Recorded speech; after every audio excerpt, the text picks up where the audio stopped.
speak along the way. So thank you all for joining us this evening as we kick off National Volunteer Week. I'm Erica Fuller, and tonight I'm co-hosting with Paula Coyle. We're your Senior Volunteer Recruitment Specialists here in Northern New England with the American Red Cross. And we're excited to be your hosts for our Voice of Volunteerism panel, and we look forward to the next hour with you all. So first, as we kick off the evening, just a quick statement from Points of Light. So National Volunteer Week is an opportunity to recognize the impact of volunteer service and the power of volunteers to tackle society's greatest challenges, to build stronger communities and be a force that transforms the world. Each year, we shine a light on the people and the causes that inspire us to serve, recognizing and thanking volunteers who lend their time, talent, and voice to make a difference in their communities. So it's important just to take a moment to recognize, why National Volunteer Week is so important. And I thank Points of Light for this comment and this quote here to give us a little bit of context. Tonight, you're going to hear from some Red Cross staff, both paid and volunteer, talking about their experiences in service and share how you can get involved in making a difference in your community through our Red Cross mission, but also in other ways as well. And we're grateful to have each and every one of our panelists here with us for this celebration, as well as all of you for taking the time out of your schedules to be here with us. So thank you. We'll do a little bit of housekeeping before we get too far along. So tonight we have all joined together on Microsoft Teams. This might be a new platform for some, but when you're on Microsoft Teams, if you move your mouse around across your screen, you're going to find that you have a nice little toggle bar somewhere in front of you. It might be at the top of your screen, it might be at the bottom, but there are some capabilities there to turn on and off your microphone, turn on and off your camera. You can also raise your hand. You can even share a reaction. There's some cool reactions buttons there that will invite you to use this evening, whether it's a clap or a heart or a like, a smile, a laugh, whatever it might be, you can share those reactions. Tonight we are recording our session. We want to make sure that it's available to those who cannot join us this evening to be shared. So by continuing and participating tonight, you do consent to being recorded if you choose to come off on your camera, or if you choose to come off of mute and share a comment or ask a question later on in the presentation. We will have a chance for questions this evening, as I mentioned, so we'll have a Q&A section, but there's also a chat box. This little word bubble, if you will, is your chat function, so you can click on that bubble and you can type questions in, you can type comments into what the presenters are saying. So please feel free to use that feature. Additionally, tonight we will be gifting a Red Cross First Aid Kit for 50 of our attendees this evening. So right now that covers just about everyone. So I'm excited to know that you'll all be able to leave with a little gift. So at the end of the presentation, if you stay through the end, we'll put a survey link into the chat. If you complete that survey with all of your information, we'll be able to send those first aid kits out. And again, we just want you to be safe while you're out there serving. So we hope that you'll take that survey so that we can get that free gift to you. So first, we want to take the time this evening to address this idea of volunteerism. What is it? What's volunteerism? So to put it most simply, we can define what it is. And according to the Merriam-Webster, it's the act or practice of doing volunteer work in service to one's community. And organizations like Volunteer Match tell us, quote, that part of being a volunteer is loving what you're doing. Find something that you're passionate about or something that inspires you, and then find a need in your community. There are dozens of reasons why you should volunteer. You just need to find that one that feels right. So that quote's from Volunteer Match, and I felt that it really hit the nail on the head. It's all about finding something that you enjoy doing and a way to support your community through that effort, through that passion. And we know from experience right here at the American Red Cross of Northern New England that people volunteer for a variety of reasons. Many, or perhaps one of these resonates with you, okay? So helping others, making a difference, finding purpose, enjoy a meaningful conversation, maybe connecting more with your community or feeling more involved in your community, contributing to a cause that you care about, using your skills in a productive way, developing new skills, and the list goes on. There can be so many different reasons that folks choose to volunteer. We must also note that volunteerism comes in many shapes and forms. Whether it's in person or virtual, whether it's on the front lines or behind the scenes, maybe you're coming in with a specific skill set or you're doing something that's a little more generalist, entry level. There's no one size fits all when it comes to volunteerism, but there is something out there for everyone that fits you. You just need to find what that right fit is. So as we continue tonight, we'll learn more about the American Red Cross and get the opportunity to hear voices of Red Crossers with varying degrees of experience. But I hope through this we can also inspire just one of you on this call this evening to think about your current interest in volunteerism and consider using this week, National Volunteer Week, to get involved or help someone else get involved in their community. So now I'll go ahead and I'm going to pass the virtual mic to my co-host, Paula. Thank you, Erica. Well, I think let's start at the very beginning, and that would be the Red Cross mission. The American Red Cross prevents and alleviates human suffering in the face of emergencies by mobilizing the power of volunteers and the generosity of donors. And I think that sort of sums us up. To achieve this mission, we've divided our program delivery into 5 lines of service that make up our One Red Cross, and these lines are featured on the next slide. Okay, first up is our training services, and training and preparedness education are key facets of the training services branch. In an effort to help save lives and strengthen communities, the American Red Cross has a history of providing opportunities to be trained in many of these useful life skills, from first aid and child or adult CPR and AED to swimming, lifeguarding, babysitting, and many, many more. These trainings hope to enable those certified to prevent, prepare for, and respond to in a number of life-threatening scenarios. Next, we will have our biomedical services on the slide. One of the most well-known of the 5 lines of service, the American Red Cross Blood Services branch provides a life-saving supply of blood to 3,000 different hospitals, transfusion centers, and medical facilities every single day. We are the United States' largest single supplier of blood and blood products, collecting 6.5 million units of blood annually. In order to maintain a supply that meets the demands of patients in need, the Red Cross relies on blood donation centers in addition to blood drives held on a regular basis throughout our region. Then on to disaster services, from large-scale disasters as hurricanes and floods to local home fires. The Red Cross has always been there to help individuals and families cope in times of need. Disaster relief focuses not only on the most urgent disaster responses, but prevention and preparedness as well.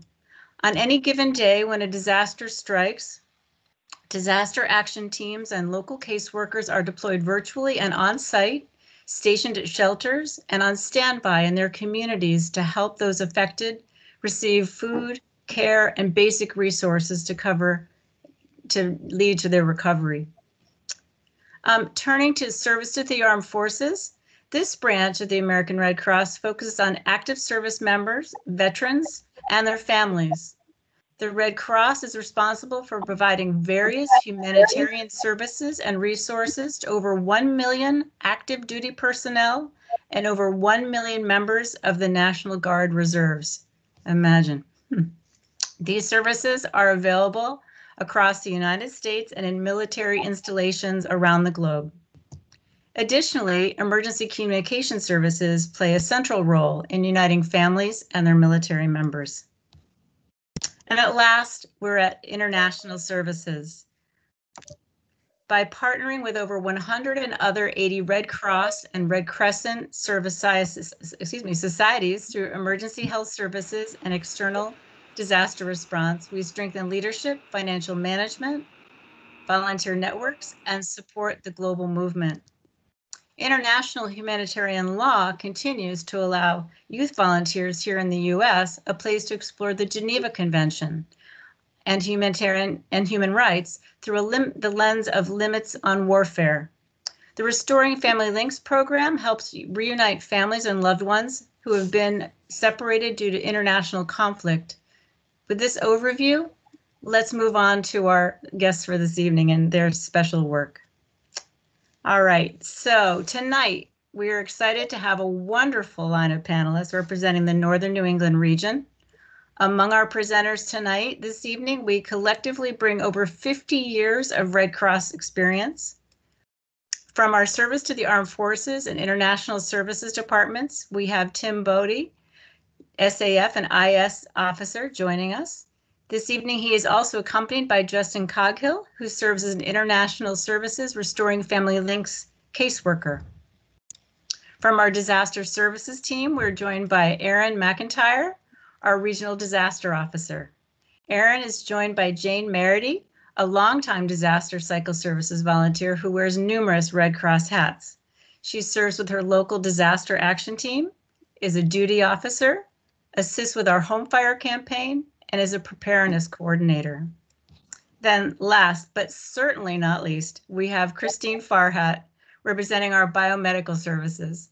Christine is our biomed volunteer workforce engagement supervisor and is joined by Lionel Rushello as he's one of our beloved blood donor ambassadors. Tonight we'll hear from each of these departments, and rather than asking one question of the panelists and then having them answer in a round robin style, we've provided them all with a list of questions, and we'll give each 3 to 4 minutes to answer, allowing us to dedicate our full attention to their stories at a time and their services they provide to the community as well, and they'll take their turns presenting. Our panelists were given these prompt questions to guide their remarks. What is their department responsible for, and how does it support the Red Cross mission? How can others get involved? Are there upcoming initiatives they can support? How did they get involved? Then what our volunteers will talk about is how did they get involved? What do they have advice for those they would share with others who are thinking about getting involved? And do they have a mission moment from their service with the Red Cross or in any other setting that they'd like to share? And panelists, please keep an eye on the clock, as we all agreed. You know it's not going to be anything we want to do to cut you off. But if we must, we will, and we apologize in advance. But our goal is to get all the panelists in and have a time to share fairly across all. So, without further ado, the floor will go first to Tim Bodie, Director of Service to the Armed Forces International Services. Tim began his career with the American Red Cross as an AmeriCorps member, near and dear to my heart, in Chicago, Illinois. From there, he has served in several departments in various regions across the country over the past 15 plus years, with roles related to emergency services, volunteer services, international services, and service to the armed forces, as well as a brief stint as a health and safety instructor. And then he'll be joined by Justin Coghill, a Restoring Family Links caseworker, who will also chime in. Justin's first volunteer role was back in 2011, being a hairstylist for a women's shelter foundation. In addition, he has volunteered with various organizations focusing on everything from HIV/AIDS prevention and education to wildlife rehabilitation. We are very lucky to have him and Justin. We're very lucky to have him, and Justin has, and he's been working with Family Links since 2013. He's dedicated to continuously pursuing cultural humility, linking services for refugees and immigrants and migrants, and for other under-resourced and untapped communities. Tim, the floor is yours. Thank you, Paula. So as Paula, started us at the beginning, I'm actually with the mission of the American Red Cross. I'm going to take us to the very beginning. So let's start at the very beginning. It's a very good place to start. So what exactly is my department, and how does it relate to the Red Cross? So the Red Cross actually started on the battlefield to provide comfort and care to wounded service members when the founder of the movement, André Dunant, came across the Battle of Solferino and witnessed tens of thousands of service members left on the battlefield to, in essence, die. So from there, he rounded up the local villagers to provide comfort and care to all sides, and that led him to write his memoirs, A Memory of Solferino, that led to the creation of the Red Cross movement. And it's from there that the founder of the American Red Cross, Clara Barton, took credence and provided that same level of comfort and care during the American Civil War. And so the service to the armed forces is really at the foundation of the Red Cross movement. And today, the American Red Cross has really three broad aspects for service to the armed forces. And that's our emergency communications messages, where the Red Cross is congressionally chartered to provide verified factual information to military command about a service member's immediate family household should they experience an emergency, typically medical related, so that service member may come home on emergency leave. We also conduct service to military hospitals, supporting VA medical centers and active duty installation hospitals as well, to help provide with the comfort and care of service members there. And we also provide service to military families, where we conduct educational briefings so that they are aware of these services and help to meet any additional needs that that family may have. The other aspect of my department is international services. So as Paula mentioned, the Red Cross is the world's largest humanitarian organization. Virtually every country in the world has its own Red Cross or Red Crescent Society. And here at the American Red Cross, we focus on three primary programs, that being international humanitarian law, where we educate the general public on the rules of war. Yes, even wars have rules, and so we want to educate people on those nuances.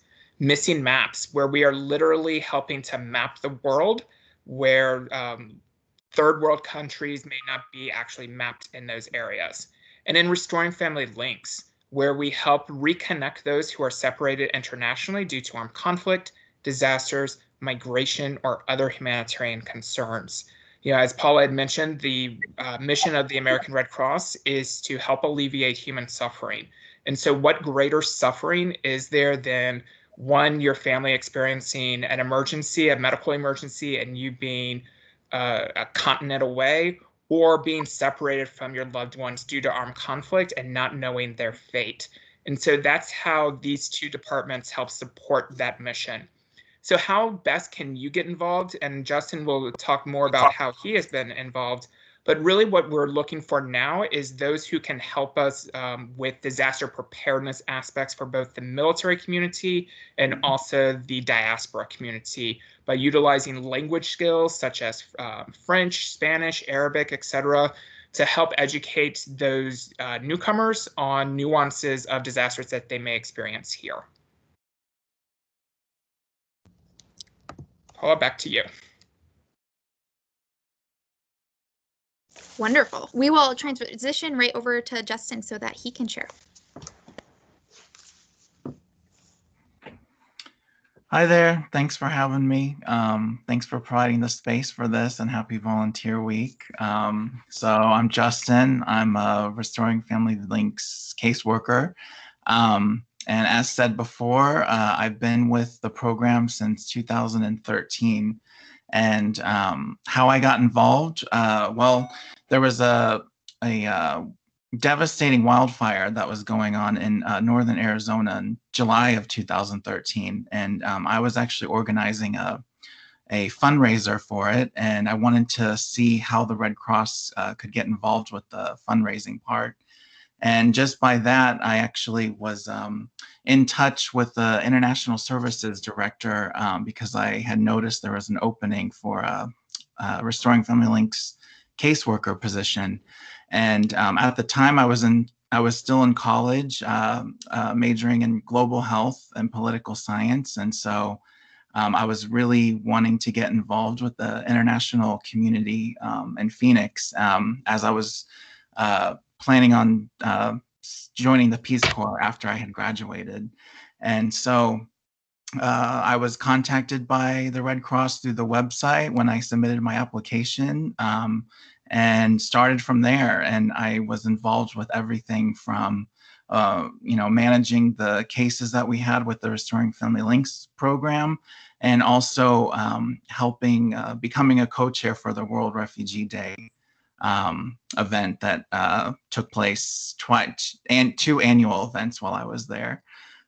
So I would say to anyone who is interested in getting involved with international services, particularly, who wants to engage in their community and link individuals to those services that are available that many don't know exist with this program that are free to the public. So, this is a great opportunity, especially for students, for global health, public health, social work students, and other related fields to get involved and to obviously, engage in the community and help in the way you can, but also for your personal benefit of, this exposes you to a wide network of people within the Red Cross and outside of the Red Cross that, you never know, what that will lead to for your,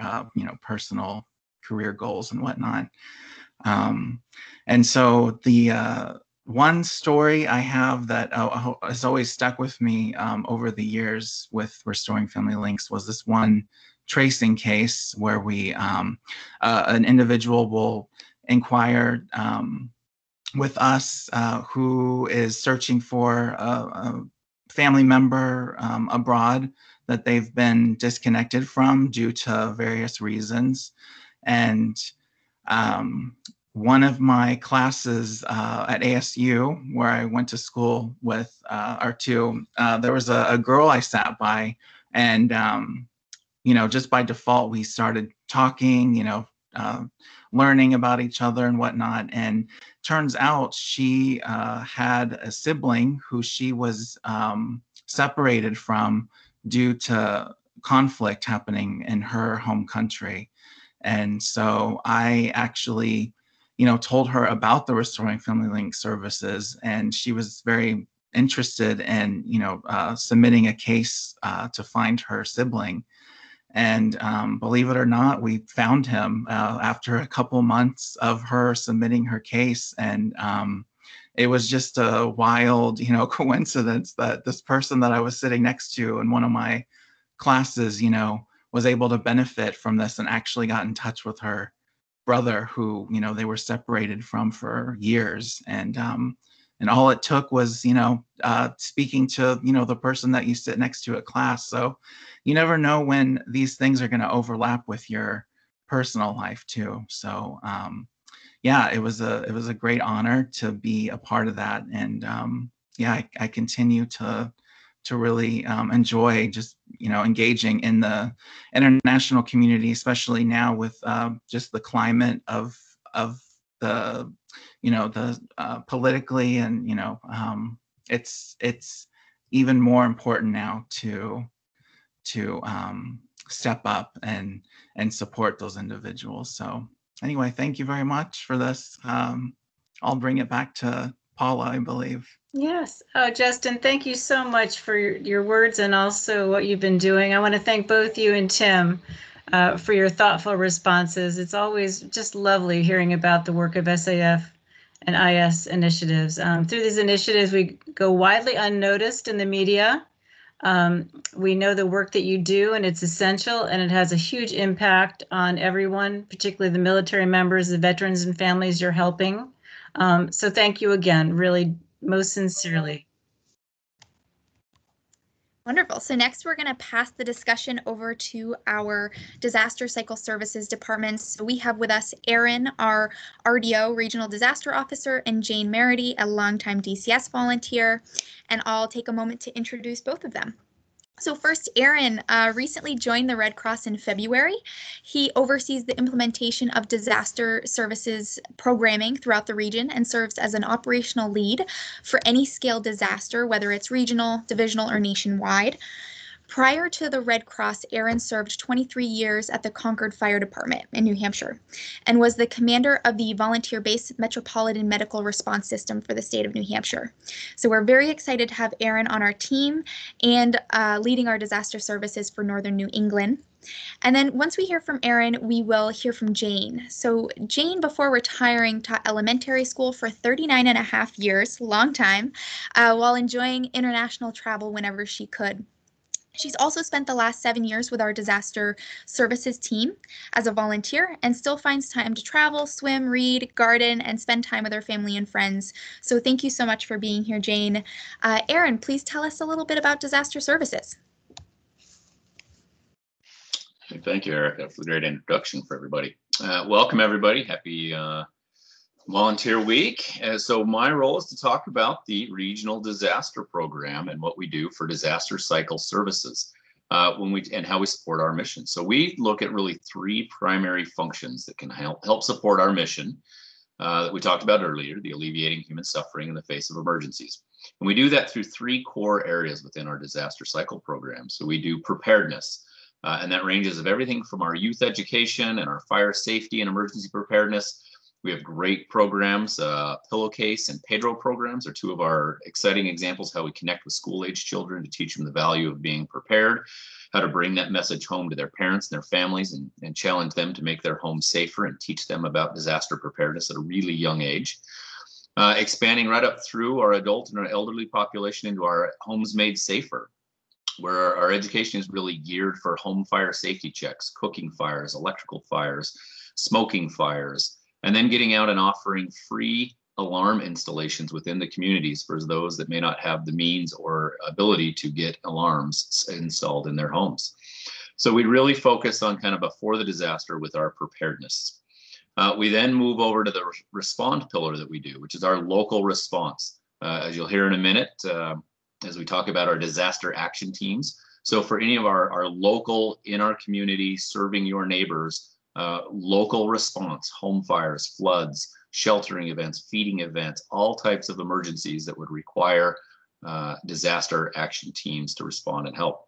We then expand that a little bit into our regional response within New England. As we are the Northern New England territory here, we do Maine, New Hampshire, and Vermont, and we would assist across all 3 states. And then the opportunity to respond out on national response for any of our large-scale disasters, tornadoes, wildfires, hurricane, anywhere that the Red Cross provides services, you'll find our Red Cross volunteers serving to help. And then finally, our last pillar that we really focus on is our recovery pillar. So working within our community, working with our community partners to continue those services for individuals following disasters, everything from disaster mental health to disaster spiritual health, financial recovery, and really engaging with our community partners to ensure that long-term sustainability and planning and services are carried on through individuals who are impacted. We certainly offer a wide variety of services. The one thing I've found out about disaster cycle is there is always something for everyone. From those folks that like to be client-facing to those that like to be non-client-facing, from those that want to be on the scene and engaged in the rain at 2 in the morning, dealing and working with your families who have been affected by injury, to those that like to do behind the scenes. There is truly a spot for everyone to find something that interests them. And the best part of Red Cross that I've found, if there isn't an area that you're interested in, after you've tried it, we'll find another one for you. There is always an opportunity to engage. And lastly, I'd like to just throw a little promotion for our big project we have going on right now, our big Sound the Alarm Challenge. We have between April 8th and May 8th to make over 400 homes in our region safer. And so we have a large push reaching out to as many individuals as we can to provide education about smoking safety, electrical safety, cooking safety, escape plans, really engaging, developing plans, and a big push to get those 400 homes safer. So if you have not heard of that, I'll put a chat in the link. Feel free to come in and sign up for an education or inquire a little bit more about any one of our programs. And with that, I'll turn it back over. Yeah, that's wonderful. Please do throw that link in the chat so folks can pledge to prepare. That's a really wonderful program that's going on. Next, we will hand it over to Jane. Jane, tell us about your Red Cross experience.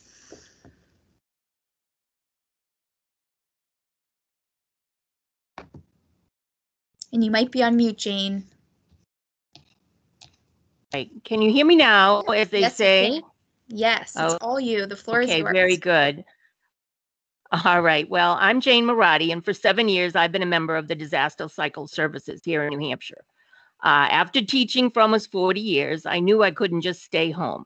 I'd never volunteered before outside of my school activities, but a seed was planted when I desperately wanted to go and help bring order out of chaos when that tsunami hit the Indian Ocean in 2004. So 6 months after I retired, I went online to see what the Red Cross was all about. I liked the fact that the Red Cross had been around for over 100 years and was independent from the government. I love that we treat people as equals and show everyone the respect they deserve. Now more than ever, that is very important.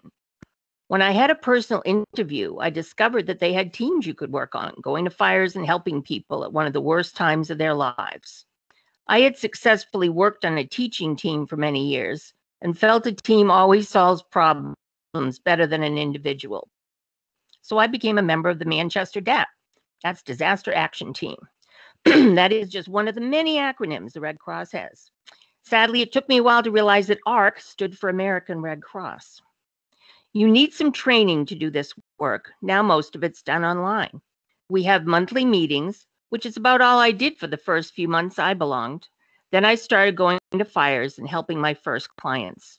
I was always supported by my team and learned the best ways to approach certain jobs. I try not to say I'm happy doing this work, but it is deeply satisfying. Since my team has expanded to a larger territory, including the 3 largest cities in New Hampshire, I have had a wide variety of experiences. I'm now a casework supervisor, and I've been to many fires, including those larger events where more than 25 families have been displaced, and once a winter roof collapse. If you're a person who can be calm during an emergency, this is powerful work. You always need to put the clients first and be mindful of what they're going through. Being a great listener is essential. I'm also a duty officer, dispatching caseworkers in our 3-state region. When fires or other disasters like floods occur, a duty officer must confirm these events with fire departments, and there can sometimes be investigating to be sure you have accurate information to pass on to the caseworkers in the area. If you're good with a phone and computer, this is a really important position in our region. When the home fire campaign started 6 years ago, yeah, that's me on the ladder, I raised my hand and said I would help, but I didn't want to do the installing. I was older and felt I had done my share of physical projects in the past. We can now laugh a bit, those who know me. At first, I thought the program only lasted for 1 year. Then I found out it was 5. Now I know it's continuing. I soon had my own ladder and drill, and away I went. I am proud that we were able to help so many older and disabled people who could otherwise not put in smoke detectors for themselves. It's been so wonderful to be in someone's home and help them make it safer by offering a variety of suggestions they hadn't thought about. We also helped tighten a few loose door handles and dusted a few cobwebs off the ceiling now and again. With the help of great teammates, I've installed over 1,300 of those units until the pandemic shut the program down for now. There are other aspects of disaster work, like Aaron mentioned, sheltering, mass care, logistics, health services, deployment, and more. You can work as little or as much as you wish. Certain jobs are intermittent, and others happen to be on a more regular basis. I have learned you can keep saying yes, but sometimes you need to say no.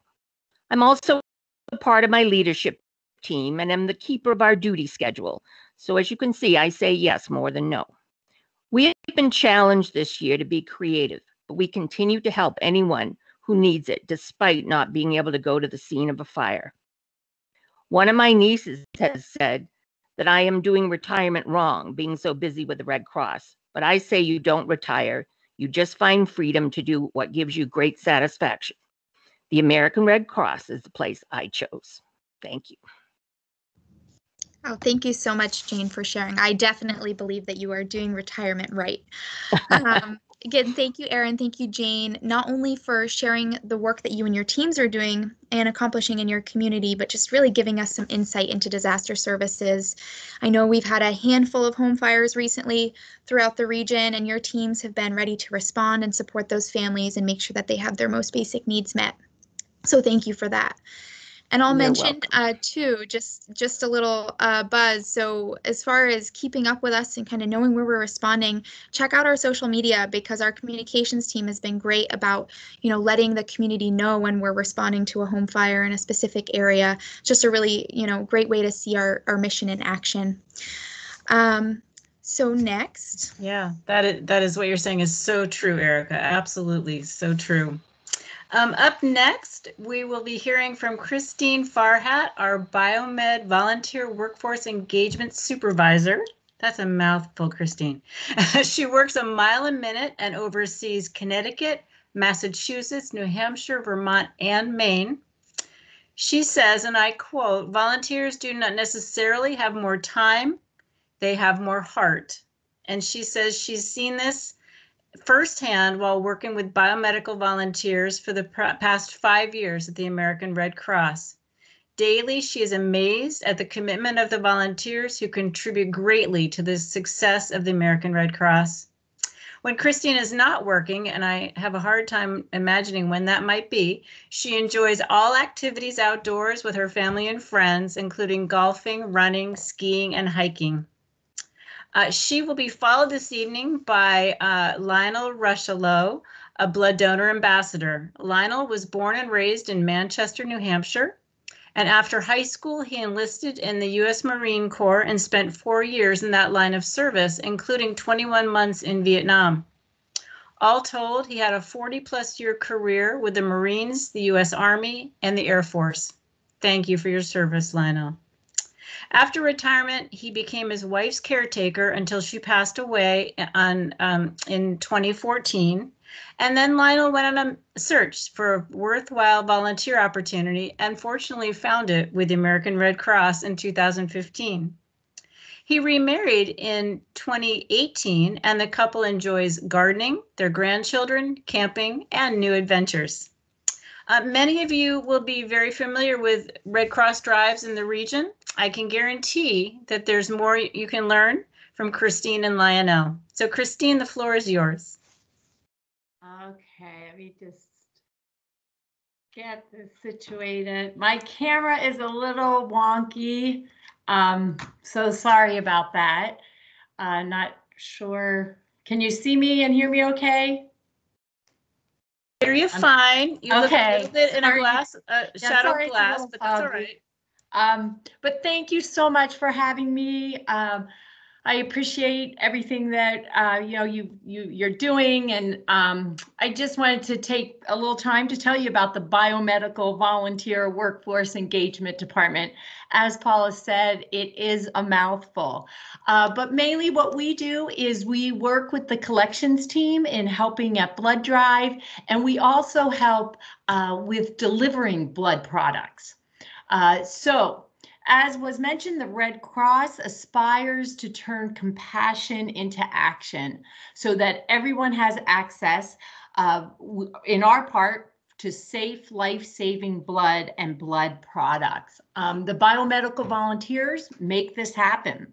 As Paula said, I think she said about 6.5 million blood products are collected annually. Volunteers are such an important part of this process that they are actually considered part of our collection staff. This past year, 20,383 volunteers supported biomedical services around the country. Locally, just about under 600 biomedical volunteers supported biomedical services in northern New England. So most of our volunteers help at blood drives, and these volunteers are called donor ambassadors, and they oversee the temperature kiosks, they oversee registration, They help to sanitize items or any beds if necessary. They talk to donors to ensure that they are doing okay after their blood donation. They provide snacks, drinks to the donors. They talk with donors about our donor apps, our promotions, scheduling, and scheduling other appointments. So at blood drives, it's a very social atmosphere. Even with COVID, that we have managed to do things safely, but the volunteers really are ambassadors. That's why we call them donor ambassadors at blood drives. So we also have volunteers help in other departments. And one of those departments is operations. So volunteers deliver blood to hospitals. And they do this in New Hampshire, all hospitals in New Hampshire, not all hospitals, but many hospitals in New Hampshire. And then we also have some volunteers who pick up blood from blood drives and then drive it down to Dedham, Massachusetts, which is where our lab is. And that blood gets processed. Some of that blood is a timed product, which is a cryo blood, which is needed for a blood clotting product. So they help in that way. We also have volunteers help in our donor recruitment department. So your donor recruitment part, they are the ones who are setting up the blood drives, who are asking the sponsors to hold the blood drives. We have volunteers working with those teams, helping to make donor calls if a blood drive is canceled, or if something has changed with that blood drive. They also help to organize promotional items and do administrative work for them. We also have a lot of volunteers helping in our department, the BVW department, helping with scheduling and scheduling other volunteers, onboarding and training other volunteers, volunteer recognition, volunteer appreciation, and also making sure that the volunteers that are here in the biomedical department are being engaged. So this past year, we were asked to fill 6,328 shifts at blood drives. We managed to fill about 5,000 of those. So our volunteers, the biomedical volunteers filled 5,000 shifts last year. So that is a lot of hours, because most shifts are 5 hours, 5 to 6 hours long. So this is wonderful. We really did well this year, but as you can see, we still need more volunteers. So if you have some time, we would love to have you volunteer with us, and I can assure you that you would enjoy it. You would enjoy meeting the donors and even the staff at the blood drives. It's just usually a wonderful experience. So thank you, and I'm going to turn it over to Rip, who is a blood donor ambassador that he was probably one of the first ones that I met and worked with as well. So take it away, Rip.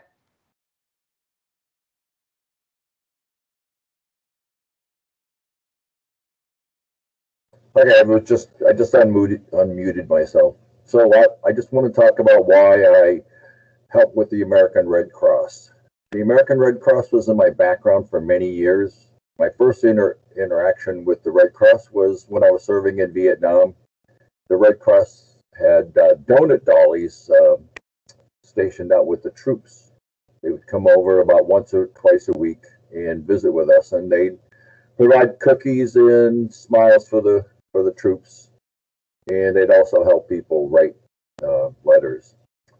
After my service with the Marines, I finally got back to the United States, and I went to college, and I graduated as a civil engineer, and I went to work for the government. Working for the government, I got to participate in quite a few blood drives, but my main motivation to go and donate blood was because they were offering lunch, or sometimes it meant that I could get off work early. So it never really occurred to me about what happened with the blood that I donated. It was more for what I could get out of it. Around 2013, my wife got cancer, and as she progressed through the treatments, I was able to retire and became her full-time caretaker. This allowed me to spend some quality time with her during a very difficult period. And as the cancer progressed, she needed to go to the hospital. She went quite a few times, and each time she went to the hospital, she got a transfusion of red blood cells. Each time she received those red blood cells, there was a vast improvement in both her condition as well as her spirits. This extended the quality of her life and allowed me and my daughter and son to spend time with her that we treasured. After my wife passed away, I was searching for something of value to do with my time. I chose to volunteer with the Red Cross. This allowed me to pay it forward. I greatly enjoy working with the Red Cross, the employees and the other volunteers. It's a positive feeling to be able to do that. And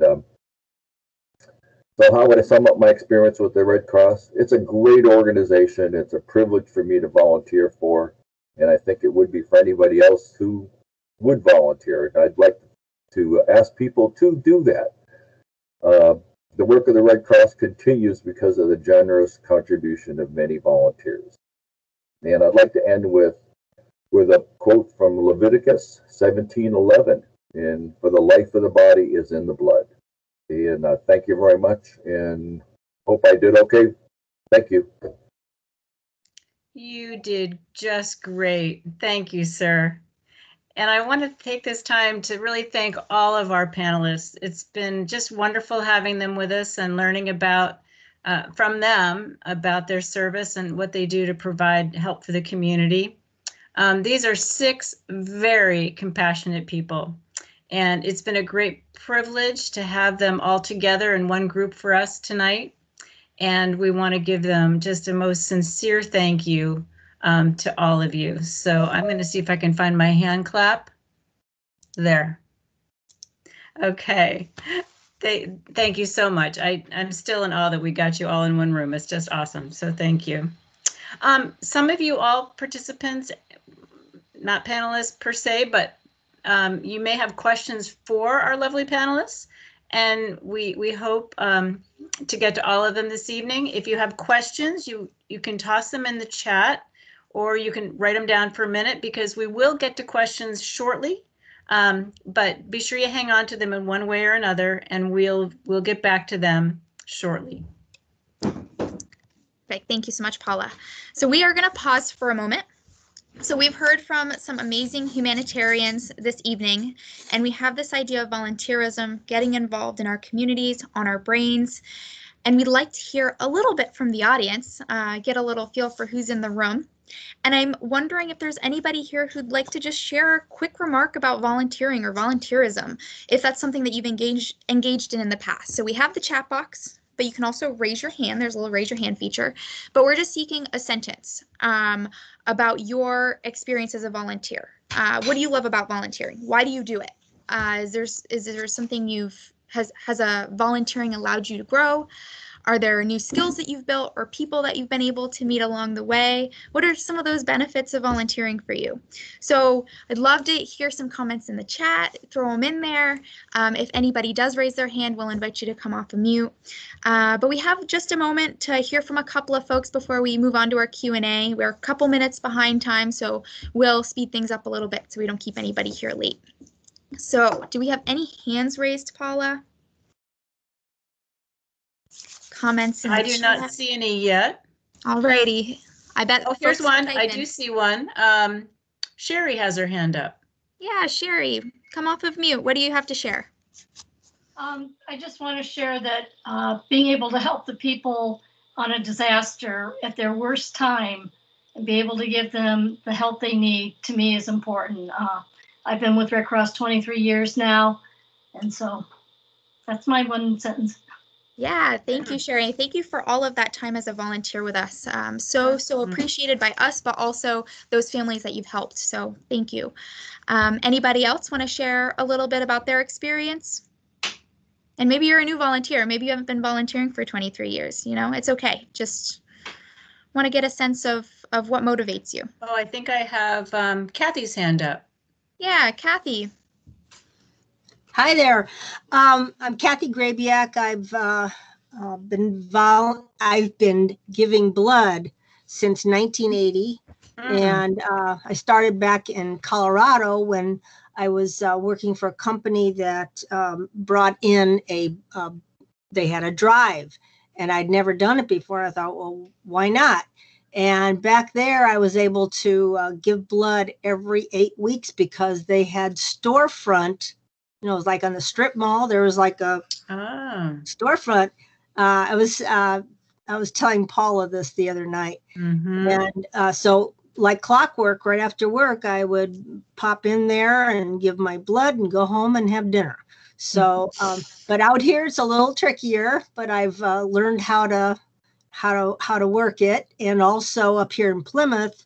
At the Common Man, it seems that they have set up a rotation that is exactly the 8 weeks, and I think there's another one that's in between, so that people can sign up and go back, you know, like clockwork once again. So, but giving blood for me is the greatest gift. I'm very fortunate that I've got a good vein in my arm, and it just makes me feel so good when I do it. So I thank you for having it happen around here, and I want to be part of it. Yeah, thank you, Kathy. And I'm so glad you have good veins. I got a tricky one, and it can be hard sometimes to get. That's awesome. We need donors. I know. Well, that's wonderful. I'm so glad to hear from Sherry and Kathy. And please, others, if you have comments, throw them in the chat. We'll keep moving so we can get out of here on time. But I know that there's a lot of folks in the crowd who have volunteered, are volunteering, or will volunteer. So thank you for those efforts. And now I'm going to pass the spotlight back over to Paula. All right. Well, turn on my camera here. Next, we want to ensure that if you are someone who would like to step up and take action, make a difference in your community, and get involved with the American Red Cross, that you know how to do so. National Volunteer Week is as good a time as any to put yourself out there and make a new commitment to service. To learn more about our current opportunities and apply to volunteer, you can visit redcross.org/volunteer. There we have descriptions of our available opportunities and an online application as well. You can also often find our opportunities posted with your local United Way or volunteer match.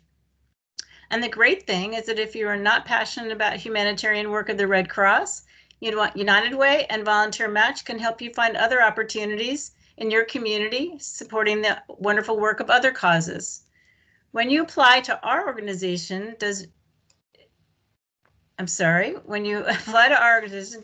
each volunteer is vetted with a background check, and once approved, you'll have a short call with one of our wonderful volunteer screeners and their volunteers who are volunteer screeners, which I think is the coolest thing, who will ensure that you get matched up with a role that will fit you well.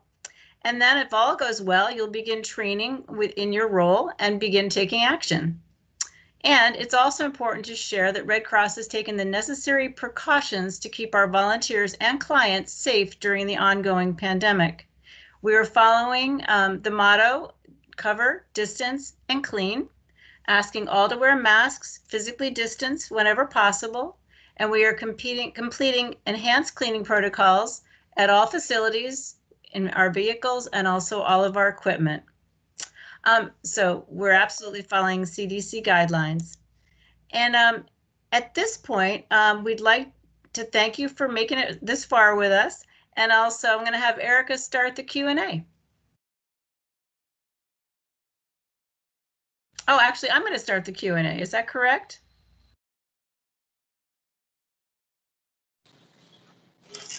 Oops. That was my apologies. I was toggling between the slides and my mute button, and I couldn't quite get back. So yeah, we're going to start the Q&A now. I'm curious to see what questions the crowd has. Paula, if you want to see who's not muted and just mute them for us, that'd be wonderful.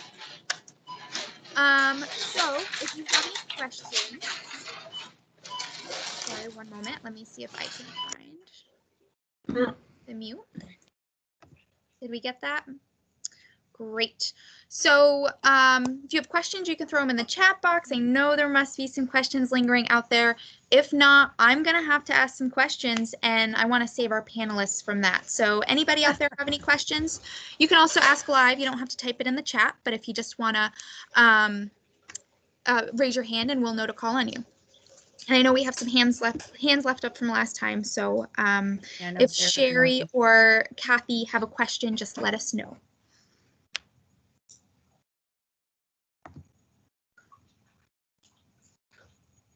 And I will share a couple comments from the chat since we're here. I wanted to just give a shout out to Pam. Pam shared with us in the chat that it's nice feeling being able to offer fire victims an ear to listen and to offer encouragement and support as they try to figure out what to do next. That's wonderful, Pam. I'm glad that you've had that experience with us and that you're one of those volunteers they're supporting. Carolyn King has a question for us too. Can you volunteer in more than one place with the Red Cross? Yeah, I think that's a great question. I think it's general. I'm not going to direct that to any one panelist, but I think all of our panelists would tell you that you can get involved in many ways. As Jane mentioned, Jane wears a lot of different hats with the organization. If you want to wear different hats across different lines of service, that's something you can very well do. Or like Jane, you can wear that same hat within the same department. So that's a really wonderful question, Caroline. Oh, this is Jane. You know what? I have done some blood services, dabbled a little bit in their park too. So yeah, you can. Yeah, I'd say a lot of our volunteers cross-train between disaster services and blood services. They marry together very well because, you know, within disaster services, it's very hurry up and wait. So that you have some downtimes at points in the year. And when you're not working on disaster services work, you can be at a blood drive, assisting in that way, taking on shifts. So definitely easy to get involved in a lot of different ways. But I want to ask the panelists or any panelist that feels that they can answer this. Sorry for my bird clock going off in the background. What has been your kind of favorite, you know, that favorite piece of getting involved in service work? Not necessarily with the Red Cross, but what's been your favorite piece? You know, what was most motivating for you? Or, you know, it's a little general, but I'd love to hear from some of you.